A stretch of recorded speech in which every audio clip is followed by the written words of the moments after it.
Glória seja dada ao nome de Jesus. Querido, sem perca de tempo, abra comigo a sua Bíblia, 1 Coríntios, capítulo de número 11. Hoje eu quero pregar sobre um assunto que a gente só vê pregando uma vez no mês, irmão. É um assunto que deve ser pregado diariamente. Glória ao nome de Jesus.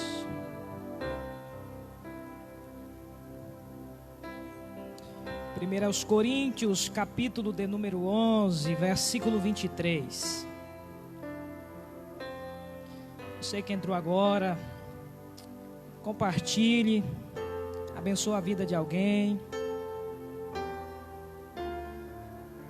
comente, e no final a gente vai estar orando pela sua vida. Olha o pedido de oração esta noite por você, a gente estará orando. Primeira carta de Paulo à igreja de Corinto, capítulo de número 11, versículo de número 23. Porque eu recebi do Senhor, que também vos entreguei, que o Senhor Jesus, na mesma noite em que ele foi traído, tomou o pão. E tendo dado graças, ele o partiu e disse: tomai, comei, isto é o meu corpo que é partido por vós.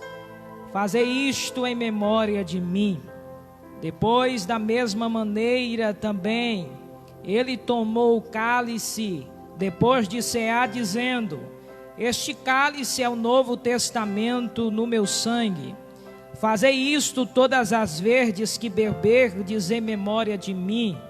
Porque todas as vezes que comerdes este pão e beberdes este cálice, proclamais a morte do Senhor até que ele venha. Portanto, qualquer que comer este pão e beber este cálice do Senhor indignamente, será culpado do corpo e do sangue do Senhor. Mas examine-se o homem a si mesmo, e assim coma deste pão e beba deste cálice.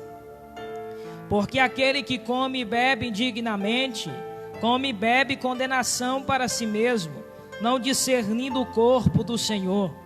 Por causa disso, muitos estão fracos e enfermos entre vós, e muitos dormem. Versículo 31. Porque se julgássemos a nós mesmos, não seríamos julgados.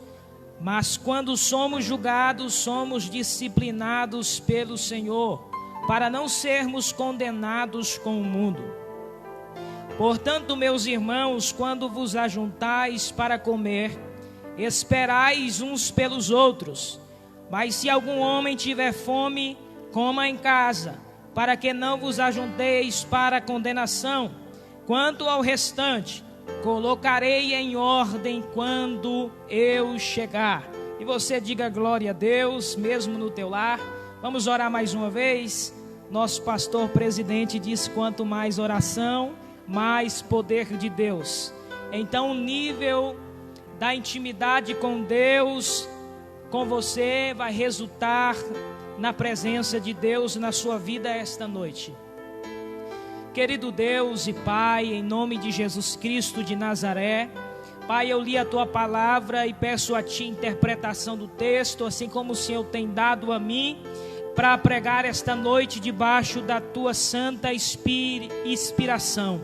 Espírito Santo de Deus, eu quero te pedir que o Senhor venha confrontar os corações esta noite, Senhor. Venha consolar aqueles que estão precisando de um consolo. E eu quero pedir ao Senhor: Senhor, fala com a nossa alma, pois ela viverá se o Senhor falar conosco. Deus, eu quero te pedir mais uma vez, Senhor, abençoa aqueles que nos ouvem. Meu Deus, fala através da palavra, Senhor, para eles ouvirem, Senhor, e sentirem a Tua presença, Pai. É o que eu te peço em nome de Jesus, Senhor. Amém, amém, amém. Queridos, eu quero pregar esta noite sobre a ceia do Senhor. Haja vista que não estamos em um culto de Santa Ceia, mas é um tema que pouco se fala na igreja. É falado uma vez no mês. E é um tema que deve ser falado diariamente na nossa vida, pois é uma preparação à intimidade com Deus e com Cristo e nos prepara para encontrar com Jesus nos ares. Quando eu olho para a epístola de Paulo aos Coríntios, uma igreja que o apóstolo Paulo fundou, uma igreja que ele passara 1 ano e 6 meses ensinando, ganhando vidas para o reino de Deus. Esta igreja é uma igreja completa de dons espirituais. Se você observar os escritos da primeira epístola de Paulo, você observa que essa igreja tinha todos os dons espirituais. Não faltava nenhum dom a esta igreja. Era uma igreja completa em sua totalidade acerca dos dons espirituais. Porém, esta igreja, ela tinha alguns sérios problemas. Esta igreja havia divisão. Esta igreja também havia desamor. Esta igreja também havia alguns sérios problemas. No capítulo 1 dessa epístola, você observa Paulo exortando os irmãos acerca de uma competição que havia dentro da igreja de Cristo, na cidade de Corinto. Os irmãos estavam preocupados que um seguia Paulo, outros Apolo e outros Pedro. E eles estavam dizendo que um pertencia a outros.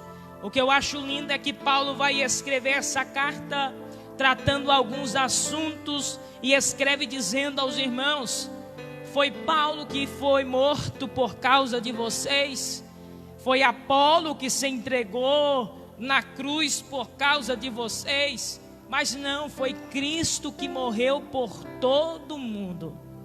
Observe que essa igreja, ela tinha algumas contendas, que os irmãos brigavam, mas o apóstolo Paulo, como um pregador genuíno do evangelho de Jesus, ele anuncia as verdades bíblicas com propriedade e com unção do Espírito Santo.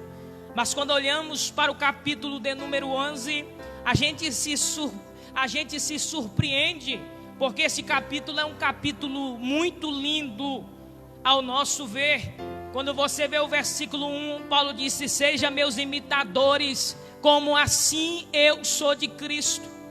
Perceba que Paulo recebeu a identidade de Jesus, vivia o evangelho de Jesus em sua totalidade, em sua experiência verdadeira, em sua santidade, em seu caráter de evangelho. Ele não apenas pregava este evangelho, mas ele vivia o evangelho que ele pregava, ao ponto dele chegar e dizer: seja vós meus imitadores, assim como eu sou de Cristo. Mas o imitador aqui que Paulo está dizendo não é o imitador copiador, que imita a voz, imita o jeito, não. É o imitador das obras que ele fazia para Deus. Paulo estava dizendo: vocês sejam originais, vocês tenham a sua personalidade, mas sejam meus imitadores na palavra, no amor, no ministério de Cristo. E veja que o versículo 2, Paulo traz uma séria, você percebe que Paulo traz aos irmãos um elogio, dizendo: ora, eu louvo a vocês, porque vós tem cuidado da doutrina que recebeste de mim, e tem guardado as ordenanças do Senhor. Mas o versículo de número 17, você vê Paulo dizendo aos irmãos: ora, nisto eu vos declaro, eu não vos louvo, porque não congregais para melhor, e sim para pior. Como assim, pregador? No versículo 2, Paulo louva pela situação que os irmãos estavam em cumprir o evangelho. Mas agora, no versículo 17, Paulo está contrariado e não louva mais os irmãos pela atitude em que eles estavam vivendo. Eles estavam se reunindo, mas estavam se reunindo para pior. Eles não estavam em uma harmonia digna ao nosso Deus. Perceba que Paulo recebe essas notícias de uma irmã da igreja chamada Chloe, que vai visitar o apóstolo, leva as notícias para este apóstolo e ele reescreve, ensinando os irmãos a se comportar diante da ceia do Senhor. Perceba que do versículo 17 você vê uma festa que acontecia na igreja de Corinto, que ao passar do tempo ela se acabou, que era chamada a festa do amor, a festa do ágape. Toda semana os irmãos se reuniam juntos para proclamar a ceia do Senhor, para se reunir na festa do amor. Esta festa era a forma dos irmãos se reunirem em comunhão. Uns mostravam o amor que tinha, trazia as suas finas iguarias de casa e se reunia em um banquete, em uma mesa, e todos se confraternizava e depois ceava na presença de Deus. Mas perceba que eles estavam deturbando esta festa. Eles estavam se reunindo, mas se reunindo para pior. Eles não tinham mais o elo da comunhão. Eles não tinham mais o elo do amor. Eles não tinham mais o elo do respeito. O orgulho estava prevalecendo nas suas reuniões. O orgulho estava tomando a razão do culto de adoração ao nome de Deus. Mas eu acho lindo que Paulo vai dizer: vocês estão se reunindo para pior, porque primeiro de tudo, quando vos ajuntais na igreja, ouço que há divisões entre vós, e em parte eu acredito. Havia divisão nessa festa do amor, que era para ser a festa da comunhão. Estava havendo divisões entre os pobres e os ricos e os pobres. A igreja estava dividida. De um lado sentava os pobres, de outros ricos com os seus banquetes, com as suas bebidas, com os seus vinhos. De um lado os pobres passavam fome, do outro lado os ricos se emputarravam de tanta comida, de tanta bebida, ao ponto de se levar a um excesso dentro da igreja e cometer o pecado de Gálatas capítulo 5, acerca da bebedeira e da gula. Então perceba que essa festa era para reunir, era para os irmãos pobres ter uma bela refeição pelo menos uma vez na semana. Mas os ricos se acharam autoritários, os ricos se acharam orgulhosos. Ter riqueza não é pecado, mas a partir do momento que a riqueza toma a sua mentalidade, você está debaixo do jugo do pecado. Então os irmãos de um lado passavam a necessidade e os outros se embriagavam. Os outros se emputarravam de tanta comida e bebida e provocava excesso.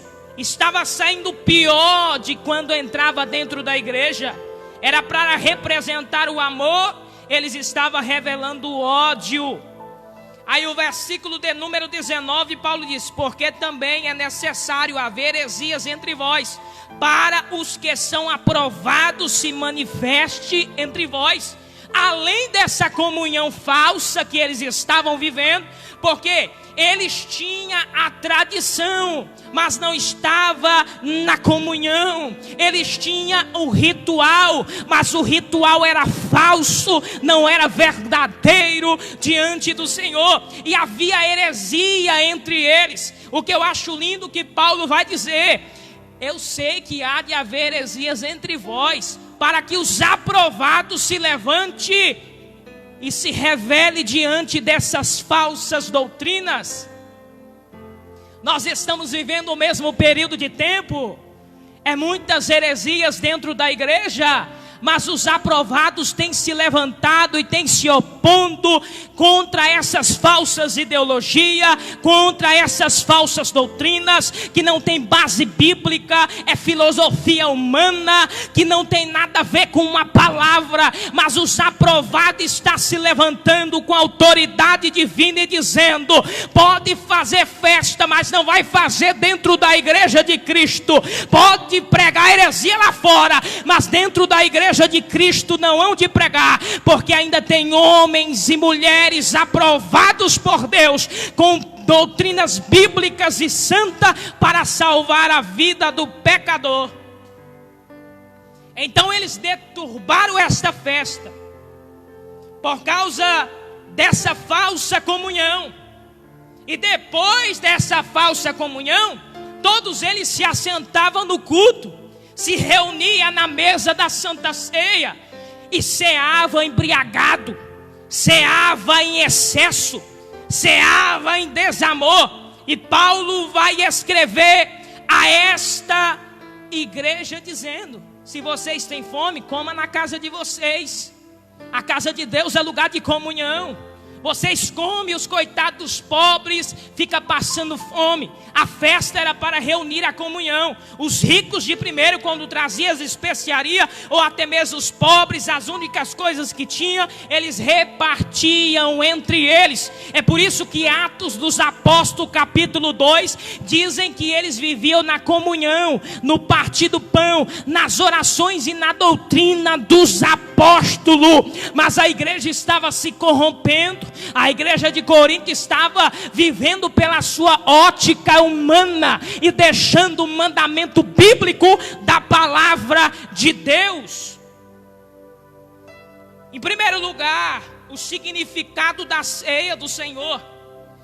Porque eu recebi do Senhor o que também vos entreguei, que o Senhor Jesus, na mesma noite em que ele foi traído, tomou o pão e, tendo dado graças, ele o partiu e disse: tomai e comei, isto é o meu corpo que é partido por vós, fazei isto em memória de mim.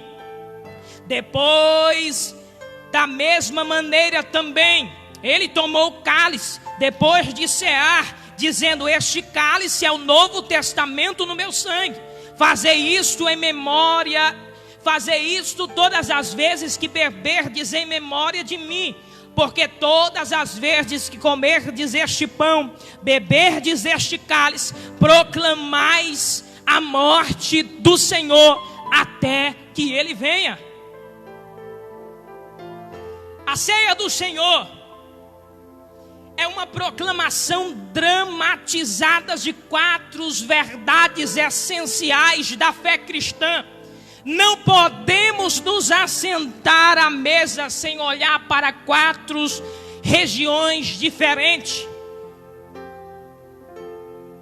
sem olhar para 4 lugares diferentes. Eles estavam banalizando a ceia do Senhor, irmão.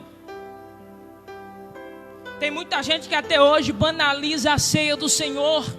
E a ceia do Senhor é o elo da comunhão do céu com a terra, do crente com o seu Salvador. Primeiro lugar, onde devemos olhar? Devemos olhar para trás. Versículo 26. Porque todas as vezes que comerdes este pão, beberdes este cálice, proclamais a morte do Senhor. Você deve olhar para trás. Olhando para trás, você está olhando para a cruz de Cristo. Porque todas as vezes que comerdes este pão e beberdes este cálice, proclamais a morte do Senhor, anunciais a morte do Senhor. Em primeiro lugar, devemos olhar para trás. Porque olhar para trás, pregador, a ceia do Senhor é um memorial, é um lugar de você refletir aquilo que Cristo fez por você, aquilo que Cristo fez pela sua família, aquilo que Cristo fez pela sua casa. Então todas as vezes que eu chego na igreja, me assento à mesa do Senhor para cear, eu devo olhar para o sacrifício do Calvário de Jesus Cristo de Nazaré. Eu devo relembrar aquilo que ele fez por mim. Ele foi à cruz, ele sofreu diante de Anás, Caifás e Pilatos e os soldados romanos. escarneceram da sua cara, cuspiram na sua cara, bateram no seu rosto, rasgaram Jesus com o seu chicote romando, mas nem mesmo assim Jesus deixou de pagar o preço pela tua alma. Glória ao nome de Jesus. Eu sinto Ele aqui esta noite. E tem gente ainda que não valoriza o que Jesus fez. Você deve olhar para trás, para a cruz de Jesus, porque todas as vezes que você olhar para trás, você vai valorizar a ceia do Senhor, porque ela anuncia a morte de Cristo. É um momento de relembrar, porque você está aqui por causa da morte de Jesus. Em Lucas capítulo 22, versículo de número 19, o versículo 20, perceba o que Lucas escreveu. O médico amado, quando Jesus estava na sua última santa ceia, diante dos discípulos, capítulo 22, versículo 19 e o 20, e ele tomou o pão, e tendo dado graças, partiu e deu-lhe, dizendo: isto é o meu corpo, que é dado por vós, fazei isto em memória de mim. Semelhantemente também o cálice, depois da ceia, dizendo: este cálice é o novo testamento no meu sangue, que é derramado por vós. É Jesus dizendo: eu não quero que você se lembre somente dos meus milagres, mas eu quero que você se lembre da minha morte, porque a minha morte é mais poderosa do que os milagres que eu fiz. Jesus não quer que você relembre dizendo: ele curou, isso é muito bom, mas o melhor para Jesus é que você lembre a morte dele, porque o corpo dele foi partido por causa de nós, o seu sangue foi derramado por causa de nós. Então só estamos aqui por causa do sangue e do corpo de Jesus Cristo de Nazaré. Em que direção você está olhando? Tem gente que quer olhar para trás, mas não é para a morte de Jesus. Quer olhar para trás pela vida velha que vivia, quer olhar para trás pelo passado velho que vivia. Ainda enche o peito e diz: ei, mas como era bom. Era bom nada, rapaz, era ruim. Tu era cavalo de Satanás. Você vivia caído pelas calçadas, vivia se prostituindo pelas esquinas, vivia nos botecos, vivia no centro de macumba, de umbanda, vivia nos lugares do tráfico de droga, e Jesus te tirou de lá, te trouxe para a igreja, e o único lugar que você deve olhar é para a morte de Jesus. Aleluia. Alaia, caias, esse passado não te leva mais a lugar nenhum. Mas se você olhar para trás, para a morte de Jesus, todas as vezes que bater vontade de desistir do evangelho, você vai lembrar que vale a pena continuar, porque Jesus não desistiu da morte, não desistiu do sofrimento, mas foi até o final para te trazer para a casa dele, para te dar um nome digno, para te dar uma história de respeito na sociedade. Segunda direção que devemos olhar,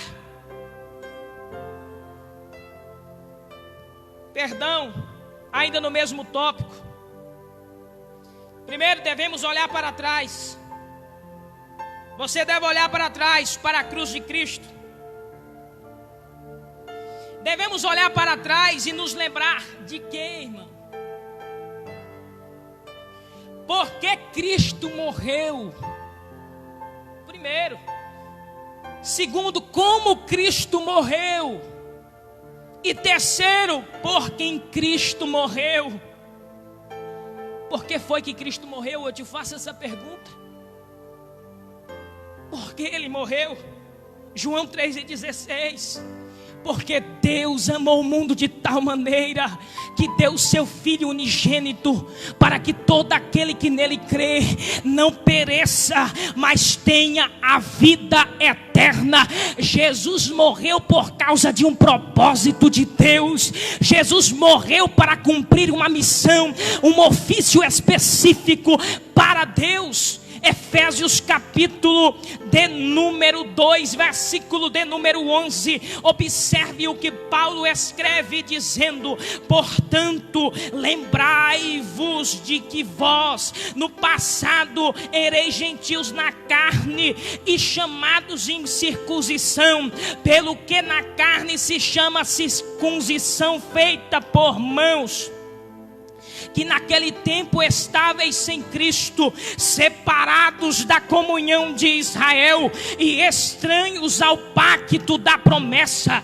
não tendo esperança e sem Deus no mundo. Mas agora em Cristo Jesus, vós que antes estáveis longe, chegaste perto pelo sangue de Cristo, porque Ele é a nossa paz, o qual de ambos fez um, derrubando a parede da separação entre nós, abolindo na sua carne a inimizade, isto é, a lei dos mandamentos, que consistia em ordenança, para criar em si mesma dos dois um novo homem, fazendo assim a paz, versículo de número 16, e reconciliar ambos com Deus em um corpo pela cruz, matando com ela a inimizade. Porque Cristo morreu para quebrar a barreira da separação que te separava de Deus. O pecado era a barreira que distanciava você de Deus, distanciava você da comunhão. Aí Jesus, ele veio quebrar essa barreira, te aproximar de volta ao lugar original, aonde era para o homem estar. Aí quando Jesus chega, ele desce dizendo: eu vou quebrar essa barreira de inimizade, eu vou levar o homem de volta para Pai. Aí Jesus desceu, ele veio e quebrou essa barreira de inimizade. 1 Pedro capítulo 1, versículo 18 e 19: porque não foi com coisas corruptíveis, como prata, como ouro, que fostes resgatados da vossa vã maneira de viver, que por tradição viveram os vossos pais, mas com precioso sangue de Cristo, como de um cordeiro imaculado e sem defeito. Jesus só fez isso, foi por causa de você. Jesus só fez isso por causa do propósito que você estava separado, e Ele ligou você de volta com Deus. É por isso que a primeira direção a olhar é para a morte de Jesus, porque não tínhamos nada, mas quando Ele morreu, Ele se entregou por completo a cada um de nós.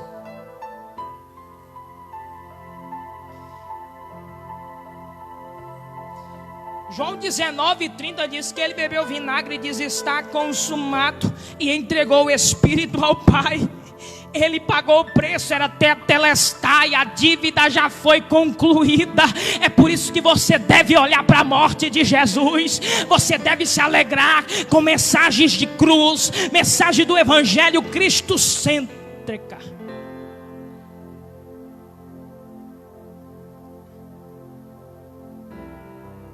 Ele foi à cruz, irmão. João 17, eu acho lindo a oração sacerdotal de Jesus. Todas as vezes que eu leio, eu choro, porque fala muito comigo. Versículo 1 e versículo 2. Essas palavras Jesus falou e levantou os seus olhos ao céu e disse: Pai, é chegado a hora, glorifica o teu filho, para que também o teu filho te glorifique, assim como lhe deste poder sobre toda a carne, para que dê vida eterna a todos os que me deste. Porque Cristo morreu para te dar vida eterna, querido. O propósito do Evangelho seria errado se não fosse isso. Você só está aqui porque Ele deu a vida por ti.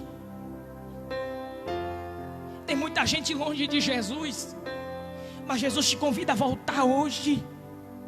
Lembre da minha morte, lembre do meu sacrifício, lembre. Segundo, como Cristo morreu.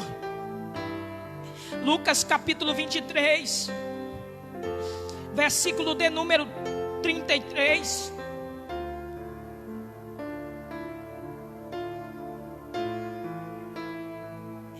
E quando eles chegaram ao lugar que é chamado Calvário, ali o crucificaram, e aos malfeitores, um à direita e outro à esquerda. Ele morreu com cruz. Gálatas capítulo 3, versículo de número 13. Cristo nos redimiu da maldição da lei, fazendo-se maldição, porque está escrito: maldito todo aquele que for pendurado no madeiro.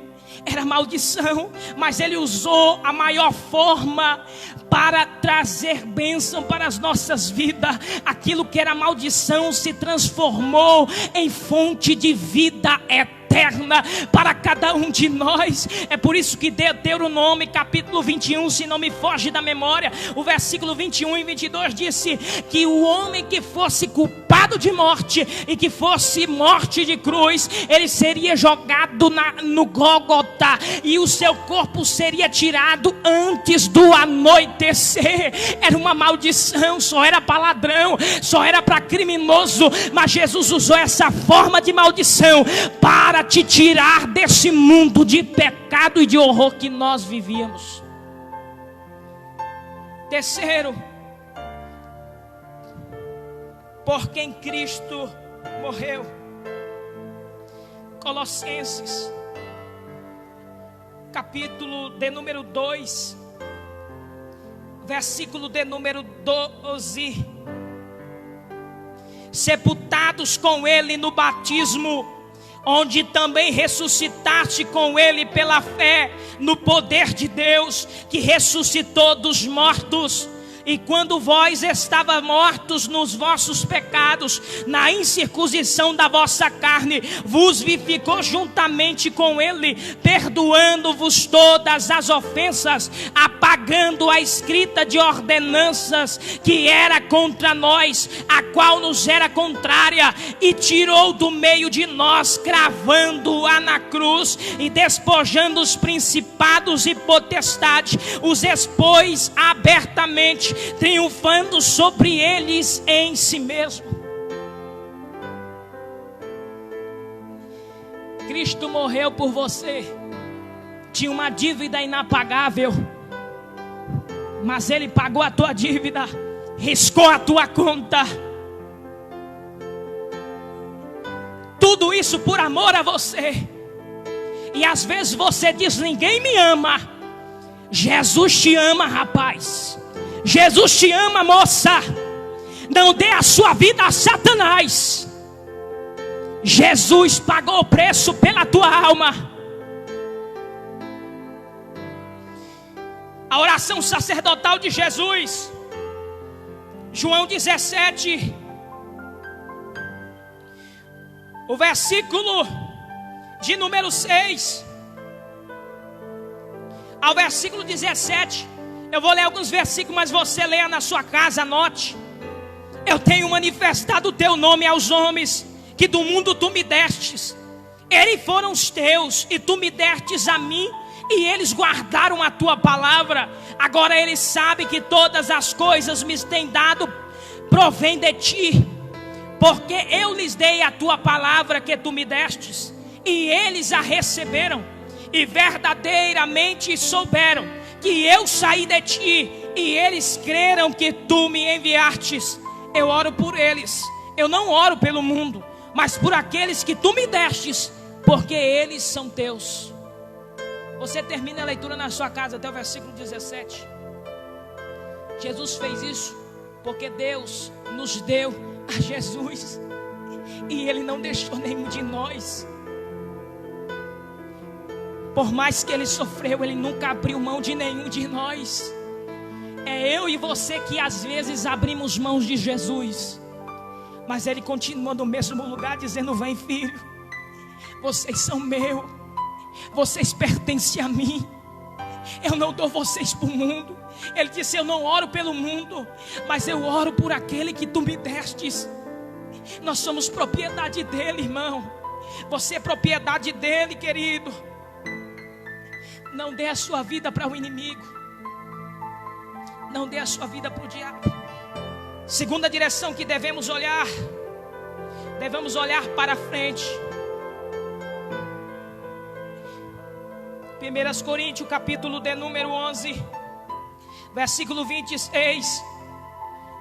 Porque todas as vezes que comerdes este pão, beberdes este cálice, proclamais a morte do Senhor até que Ele venha.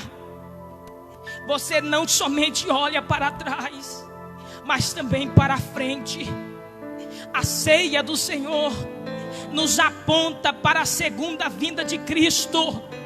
Todas as vezes que a gente lembra da morte de Jesus, a gente também lembra da sua vinda. Porque a Santa Ceia é o elo da primeira com a segunda vinda de Cristo. Ele veio em carne, se entregou, morreu, e agora deixou o elo da Santa Ceia, da comunhão, para nos reunirmos e lembrarmos da morte, e também lembrarmos da sua vinda. Olharmos para trás, mas olharmos para frente, para a vinda do Senhor. Em Lucas capítulo 22, esse texto é incrível. O versículo de número 16 e o versículo 18. Porque eu vos digo que não mais comereis dela até que se cumpra no reino de Deus.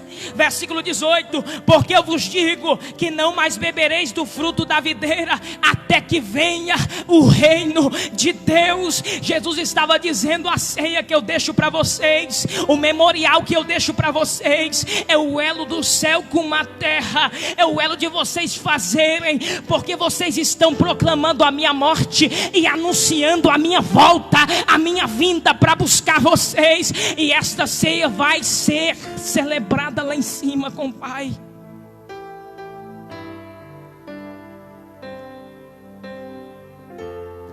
Olhe para trás, olhe para a frente,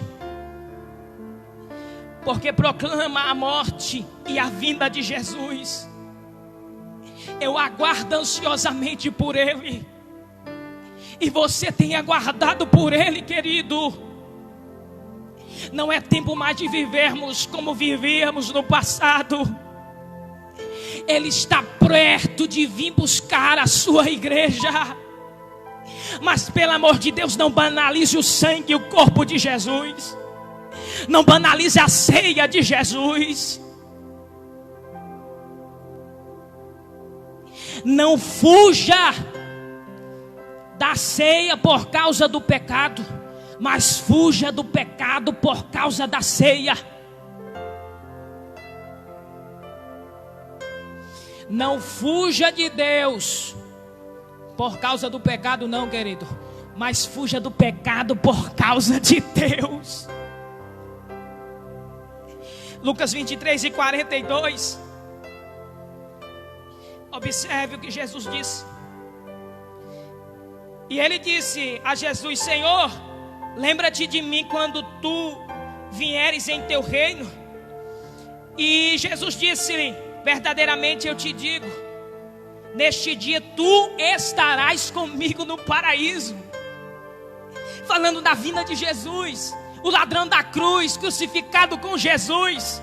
Enquanto um zombava, o outro dizendo: Senhor, eu reconheço que eu estou porque mereço, mas eu peço a ti, lembra-te de mim quando entrares no teu reino. Aí Jesus disse assim: hoje mesmo tu estarás comigo no paraíso. Mas como assim hoje mesmo? Hoje mesmo é o presente de agora. Como assim? Jesus ia passar 3 dias no seio da terra, depois ressuscitaria, passaria 40 dias com os discípulos. E como é que Jesus disse que hoje mesmo estaria comigo no paraíso? Lá vai revelação para a tua vida. O paraíso é mais do que um lugar. O paraíso é uma pessoa. O paraíso não é um lugar, o paraíso é uma pessoa. É Jesus dizendo: hoje mesmo tu estarás comigo no paraíso. Ele dizendo: hoje mesmo tu vai estar comigo. Você vai estar comigo. O paraíso é mais do que um lugar, é uma pessoa. Prova, pregador, com certeza, irmão. João capítulo de número 14. Você olha e Jesus dizendo: não se turbe os vossos corações. Credes em Deus, credes também em mim, porque na casa de meu Pai há muitas moradas. Se não fosse assim, eu também não vos teria dito. Mas eis que eu vou vos preparar lugar, e quando eu vos preparar, virei para vós mesmo. Para onde eu estiver, vós também estejais comigo. Eu não vou para o céu, irmão, por causa do céu, não. Eu vou para o céu por causa de Jesus. Quem disse que nós vamos para o céu por causa do céu? Eu quero que alguém me prove na Bíblia se nós vamos para o céu por causa do céu. Deus nunca escreveu em sua palavra que nós adentraremos o céu por causa do céu. Nunca, queridos, na história. Ele escreveu que nós estaríamos com Ele. Nós vamos para o céu por causa dEle. E naquele céu não vai precisar de luz, porque o próprio Deus é a luz que alumia o próprio céu. Glória ao nome de Jesus. Se você fazer uma pergunta a alguém, eles vão dizer, se você perguntar por que é que você quer ir para o céu: ah, porque eu quero ir para o céu. Mas por que você quer ir para o céu? Ah, porque o céu é bom. Mas por que o céu é bom? Porque as ruas são de ouro e de cristal. E lá tem a árvore da vida, tem a praça de cristal. Vai na mentalidade humana, tanto física como financeira, irmão. Por causa da preciosidade do céu. Mas o céu não é por causa da riqueza, o céu é por causa de Jesus. João capítulo de número 17, a oração sacerdotal. Observe o que Jesus disse no versículo 21. E para que todos sejam um como tu, ó Pai, estás em mim e eu em ti, que também eles sejam um em nós, para que o mundo creia que tu me enviastes. Eu neles e tu em mim, versículo 23. Para que eles possam ser perfeitos em unidade, e para que o mundo conheça que tu me enviastes e que os amas, assim como me amastes. Versículo 26. Eu lhes tenho declarado o teu nome, e declararei que o amor com que tu me amaste possa estar neles e eu neles também. Veja que o céu é nós em Jesus. Hebreus capítulo de número 12, versículo 14. Segui a paz com todos e a santificação, sem a qual ninguém verá o céu. Não, sem a qual ninguém verá a Deus, querido.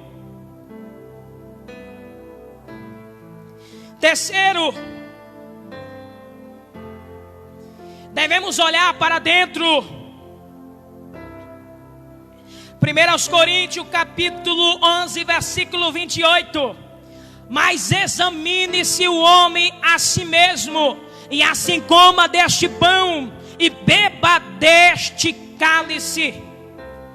Você não somente olha para trás e para frente, mas também olha para dentro. Você não somente olha para a cruz, para a vinda de Jesus, mas você olha para dentro de si. Examine-se o homem a si mesmo, e assim coma deste pão.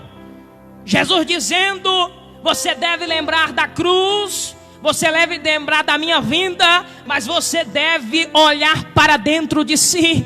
O momento análise é entre eu e Deus, você e Deus. É de você analisar o que você tem feito, o que você tem praticado. Examine-se o homem a si mesmo, e assim coma deste pão.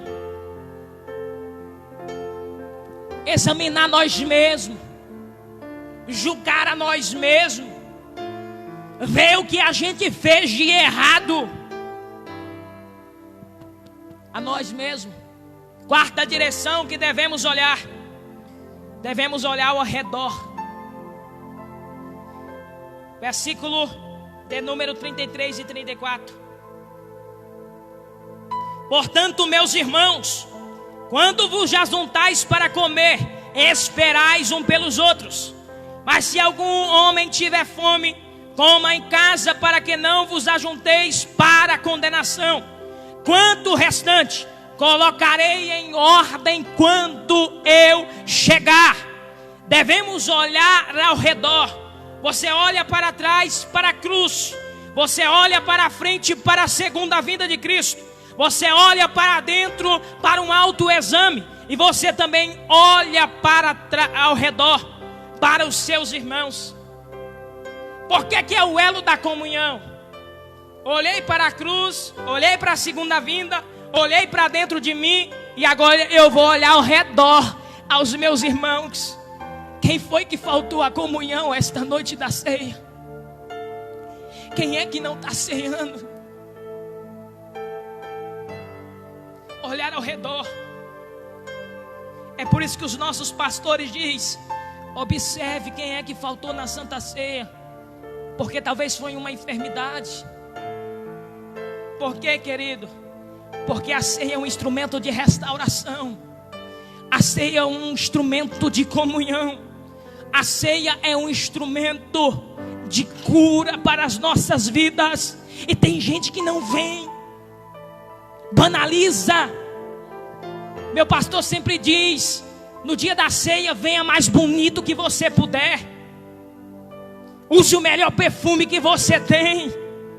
Use a melhor roupa que você tem dentro de casa, que é o melhor momento, é o dia mais esperado pelos crentes. É o momento que você entende: Senhor, eu só cheguei aqui porque o Senhor me trouxe. Eu só vim aqui, estou de pé porque o Senhor me sustentou. E tem gente largando fora o elo com Deus, banalizando a ceia do Senhor. Eu vou já encerrar. Segundo ponto: os perigos em relação à ceia do Senhor. Paulo alistra alguns perigos com respeito à ceia do Senhor. Primeiro, participar da ceia indignamente. Versículo 27. Portanto, qualquer que comer este pão e beber este cálice do Senhor indignamente, será culpado do corpo e do sangue do Senhor. Participar da ceia do Senhor indignamente é participar com a consciência te acusando. É vir para a ceia e vir com pecados sem confessar diante de Deus. É vir com barganha diante do Senhor. Romanos capítulo 2 e o versículo de número 15. Perceba: os quais mostram a obra da lei escrita nos seus corações, testificando também a sua consciência e os seus pensamentos, e os acusando-os e os defendendo. Vindignamente na ceia do Senhor, é a sua consciência batendo, dizendo: você não era para cear desta maneira. Primeiro era para ter confessado, largado e deixado, e receberia a misericórdia. Vem indignamente a ceia do Senhor, e isso é um pecado. Isso é um perigo. Participar da ceia indignamente é assumir a mesma forma leviana e irrefletidamente da sua vida. Vir na ceia em pecado, participar em pecado, com uma forma leviana, com uma forma irrefletida na mente, do pecado que tem tratado como bichinho de estimação. Largue do pecado e ceia.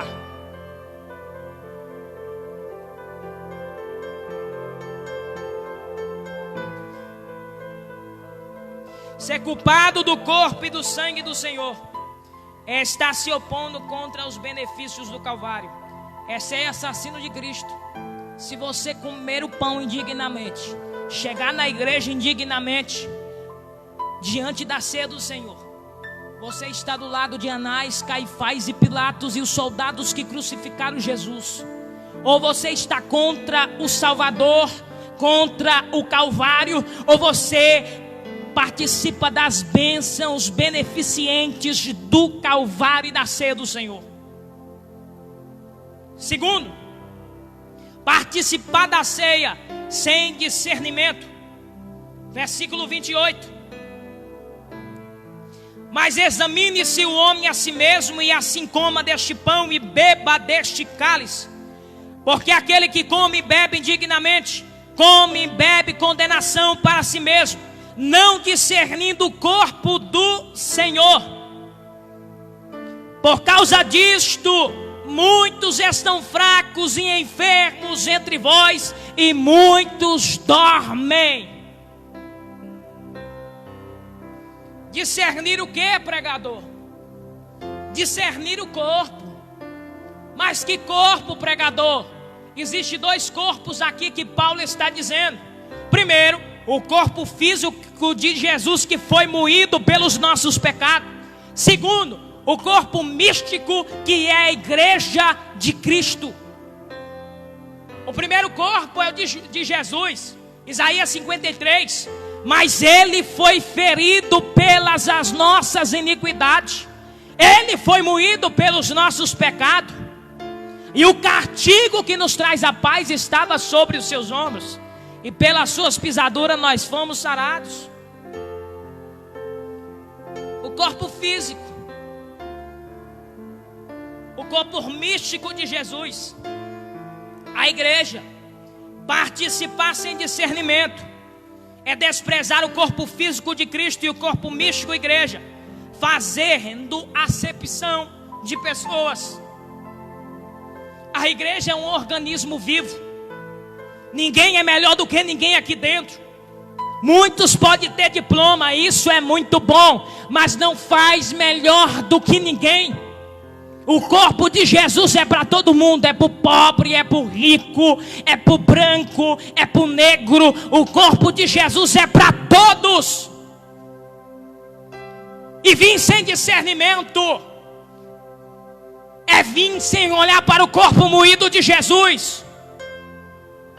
É vir sem olhar para a igreja, desprezando como a igreja de Corinto desprezava os pobres, desprezava os necessitados. Mas Paulo escreve dizendo: vocês estão se reunindo para pior.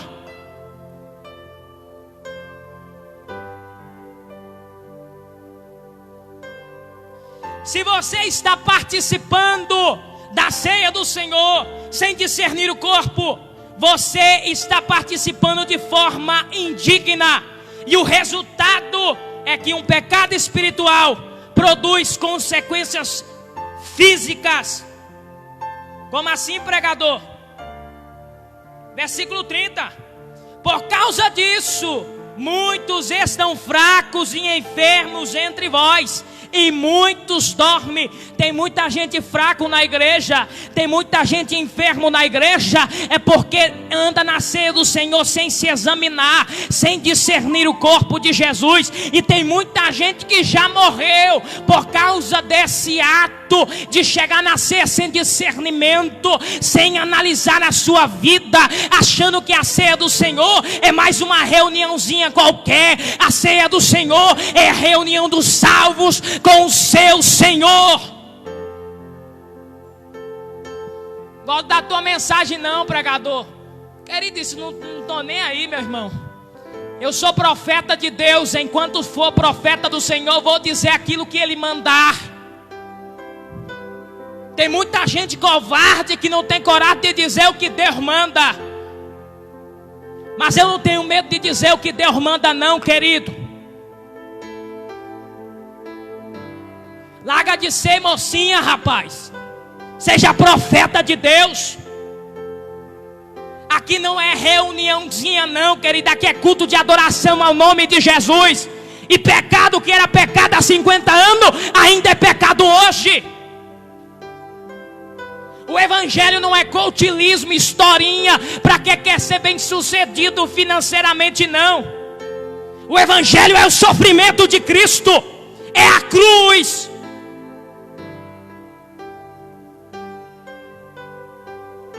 Estão achando que evangelho é passar a mãozinha na cabeça. Os apóstolos morreram sem nada, mas morreram por amor a Jesus e ganhando tudo. Nós temos tudo, mas pode morrer sem ter nada. Eu digo espiritualmente falando. Não é pecado ser rico, não. O pecado é colocar a riqueza acima de Jesus. Trabalhe, tenha sucesso na vida, mas nunca despreze a Jesus. Quero sofrer não, pregador. Vai estar no evangelho de forma errada. É lágrima, é sofrimento, é prova, mas de todas estas coisas nós somos mais do que vencedores por aquele que nos amou e se entregou por nós. Terceiro, participar da ceia do Senhor sem auto-julgamento. Pregador, nunca ouvi uma mensagem dessa. Hoje é o dia de você aprender. Versículo 31 do capítulo 11. Porque se julgássemos a nós mesmos, não seríamos julgados. Mas quando somos julgados, somos disciplinados pelo Senhor, para não sermos condenados com o mundo. Palavra linda do apóstolo Paulo escreveu. Não podemos ser frouxos com nós mesmos, irmãos. Se participarmos da ceia do Senhor com pecados não confessados sobre nós, não teremos então discernimento do corpo, que foi partido para que esse pecado fosse perdoado. Se julgássemos a nós mesmos, não precisaria de Jesus nos julgar. Você precisa julgar a tua consciência, a tua vida, o que é que está errado. Nós precisamos ser pessoas que não tenhamos medo de julgar a nós mesmos. Porque se não julgarmos, o Senhor vai julgar mesmo. Vai julgar as nossas práticas. Para quê? Para não nos perder para o mundo, para não nos perder para o pecado, para não nos perder para esta geração pecaminosa. Jesus matou a morte para você viver a vida dele. Então julgue a si mesmo, vamos nos julgar. O auto-engano é um grande pecado e um grande perigo. A igreja de Laodiceia, ela disse para Jesus: eu estou rica e não tenho falta de nada. A igreja de Sardes olhou para Jesus e disse: eu estou viva.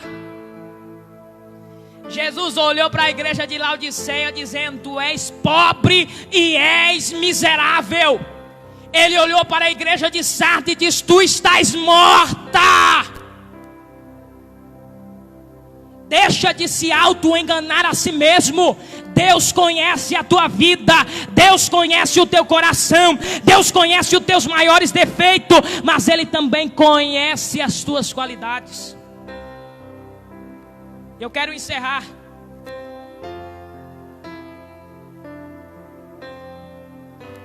O selo do Senhor, a ceia do Senhor é o elo entre Cristo e a sua igreja, entre Deus e o seu povo.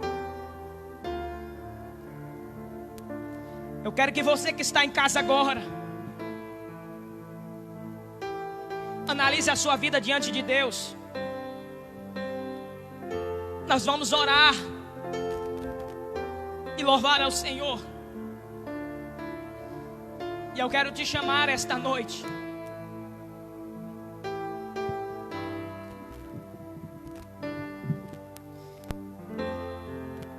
para nos analisarmos. Querido e eterno Deus e Pai que está no céu, a Tua palavra eu preguei com totalidade, Senhor. O Teu evangelho eu anunciei aqui esta noite, ó Pai. Em nome de Jesus Cristo de Nazaré, toma cada pessoa em Tuas mãos de uma forma preciosa, poderosa. Guarda a vida de cada pessoa em nome de Jesus. Vai livrando, vai dando força, Pai, para guardar esse memorial, meu Deus, para praticar, Senhor, e se apresentar de forma digna, pois nós acreditamos na Tua volta. Nós cremos que o Senhor virá, meu Deus, do céu com grande glória e poder para arrebatar a Sua igreja, pois a Tua palavra diz que os céus há de se abrir e nós encontraremos contigo nos ares. E eu quero te pedir de uma forma especial, essa pessoa que não tem certeza de salvação, essa pessoa que não tem certeza de vida eterna, vai ao encontro dela, ao encontro dele agora. Vai perdoando os pecados, vai fazendo uma limpeza espiritual, para que o teu nome seja glorificado. Vai curando, vai restaurando, para a glória do teu nome.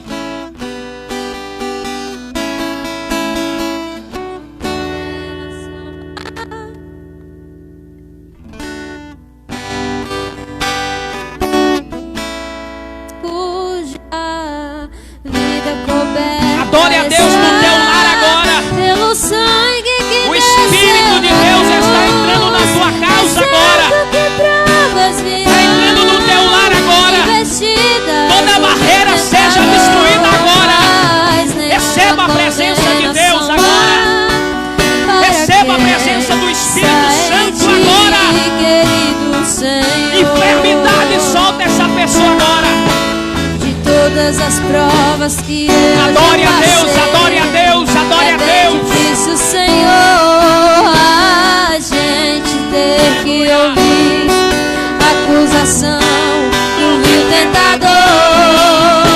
Lembrança do passado vem e querem me fazer parar, ou mesmo palavras de alguém que não quer na gente acreditar.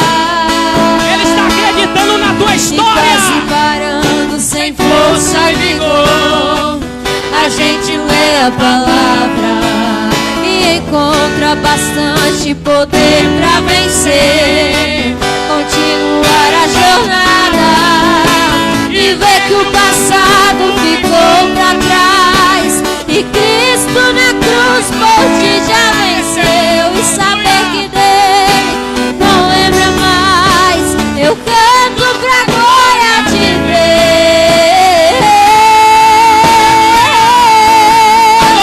Nenhuma condenação há para quem cuja vida coberta está pelo sangue que venceu na cruz. É certo que provas virão, investidas no vil tentador, mas nenhuma condenação há para quem está em ti, querido Senhor. Para quem está em ti, querido Senhor. Glória a Deus, adore a Deus no teu lar. Queridos, estamos chegando ao final deste culto de adoração a Deus. Estaremos orando pelo teu nome aí agora. Estaremos orando pela sua casa, pela sua família. E lembrando a você que quinta-feira estamos de volta em um grande culto de adoração a Deus, no mesmo horário, no mesmo endereço. Virtualmente, acesse e adore a Deus conosco. Deus abençoe você que assistiu. Deus abençoe a sua casa. Oremos ao Senhor mais uma vez, agradecidos a Ele por tudo aquilo que Ele fez por nós e fará através de nós, para a glória do seu santo nome. Querido Deus e Pai, neste momento, quero eu te agradecer, Senhor, por estas pessoas que comentaram, compartilharam, por essas pessoas que ouviram a Tua palavra de uma forma poderosa. Senhor, cria dentro deles vida, esperança, perspectiva de um novo amanhecer. Se o Senhor voltar esta noite, Senhor, por gentileza, ó Pai, Leva essas pessoas contigo, Senhor. E aqueles que não te aceitaram ainda, cria temor e desejo de servir a Ti. Pai, eu quero te pedir, através do Seu Espírito Santo, que é o convencedor de todo pecado, convence essa pessoa que nos assiste agora. Se ela quiser te aceitar agora, nós iremos orar por ela agora. Você que nos ouve esta noite, se quiser aceitar Jesus, escreve: eu quero aceitar esse Salvador. Pois nós cremos que Deus é poderoso para mudar a tua história.